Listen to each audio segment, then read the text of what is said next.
একটি বই 480 টাকায় বিক্রয় করে 20% লাভ হলো, বইটির ক্রয় মূল্য কত তা জানতে চাওয়া হয়েছে। যখন বিক্রয় মূল্য দেওয়া থাকবে এবং শতকরা লাভ কত হচ্ছে তা দেওয়া থাকবে, তখন ক্রয় মূল্য অর্থাৎ কস্ট প্রাইস নির্ণয়ের সূত্রটি হলো সিপি অর্থাৎ কস্ট প্রাইস সমান সমান সেল প্রাইস অর্থাৎ বিক্রয় মূল্য ইন্টু 100/100 প্লাস প্রফিট পার্সেন্ট। এই অঙ্কটির ক্ষেত্রে সেল প্রাইস হলো 480 টাকা আর প্রফিট পার্সেন্ট হলো 20। তাহলে আমি লিখতেই পারি 480 ইন্টু 100/100 যোগ 20 অর্থাৎ 120। সিম্পলিফাই করছি, 0 0 কেটে দিলাম, 12 4 48, 4 ইন্টু 100 হলো 400। অতএব বইটির ক্রয় মূল্য হবে অপশন এ 400 টাকা। একটি বই 480 টাকায় বিক্রয় করে 20% ক্ষতি হলো, বইটির ক্রয় মূল্য কত হবে তা জানতে চাওয়া হয়েছে। যখন বিক্রয় মূল্য এবং শতকরা ক্ষতি কত হচ্ছে তা দেওয়া থাকবে, তখন বইটির ক্রয় মূল্য অর্থাৎ কস্ট প্রাইস নির্ণয়ের ফর্মুলা হলো সিপি অর্থাৎ কস্ট প্রাইস সমান সমান সেল প্রাইস অর্থাৎ বিক্রয় মূল্য ইন্টু 100/100 মাইনাস লস পার্সেন্টেজ। এই সমস্যাটির ক্ষেত্রে সেল প্রাইস হলো 480 এবং লস পার্সেন্টেজ হলো 20। তাহলে আমি লিখতেই পারি 480 ইন্টু 100/100 মাইনাস 20, তার মানে হলো 80। সিম্পলিফাই করব, 0 0 কেটে দিলাম, 8 6 48, 6 ইন্টু 100 সমান সমান 600। অতএব বইটির ক্রয় মূল্য হবে অপশন বি 600 টাকা।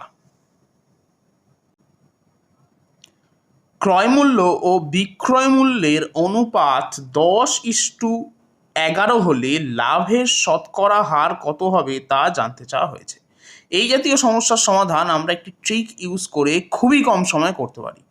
তো ট্রিকটা হলো, যেহেতু ক্রয় মূল্য ইস্টু বিক্রয় মূল্য দেওয়া আছে 10:11, আমার প্রথম কাজ হবে এই ক্রয় মূল্য 10কে 100-তে রূপান্তরিত করা।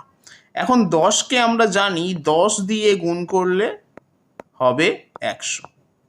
একইভাবে আমি এই 11কেও গুণ করব 10 দিয়ে, তাহলে 11 হয়ে যাবে 110।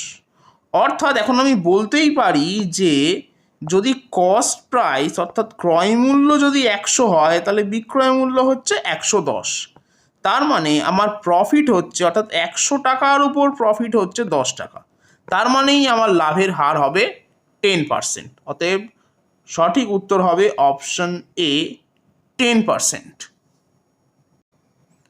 ক্রয় মূল্য ও বিক্রয় মূল্যের অনুপাত দেওয়া আছে 10:9। তাহলে ক্ষতির শতকরা হার জানতে চাওয়া হয়েছে। এই জাতীয় সমস্যার সমাধান আমরা একটি ট্রিক ইউজ করে খুবই কম সময়ে করতে পারি। ট্রিকটা হলো, প্রথমেই আমরা এই যে অনুপাতটি আছে এই অনুপাতকে লিখে নেব, অর্থাৎ 10:9। এখন আমরা এই যে ক্রয় মূল্য আছে 10, একে আমি 100-তে রূপান্তরিত করব।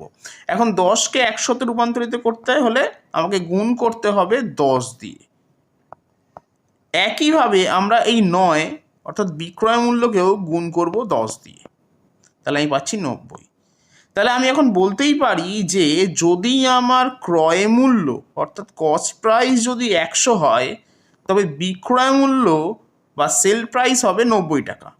তার মানে আমার 100 টাকার উপর ক্ষতি হচ্ছে 10 টাকা। তার মানেই আমার ক্ষতির শতকরা হার হবে অপশন এ 10%। এক্স টাকায় একটি পেন বিক্রয় করে 4% ক্ষতি হয়।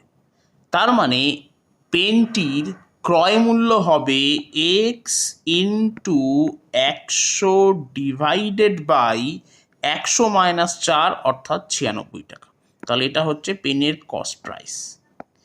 আবার বলা আছে ওয়াই টাকায় সেই পেন বিক্রয় করলে 12% লাভ হয়। তাহলে এই অংশ থেকেও আমি একটি ক্রয় মূল্য পাবো, তা হলো ওয়াই ইন্টু 100/100 + 12 অর্থাৎ 112। তাহলে এটাও এক ধরনের কস্ট প্রাইস। এখন যেহেতু দুটোই কস্ট প্রাইস বলা আছে, তার মানে এই দুটো কস্ট প্রাইস সমান হবে। তাহলে প্রথমেই আমি 100 কেটে দিচ্ছি। তাহলে এখান থেকে আমি পাচ্ছি যে x/96 = y/112।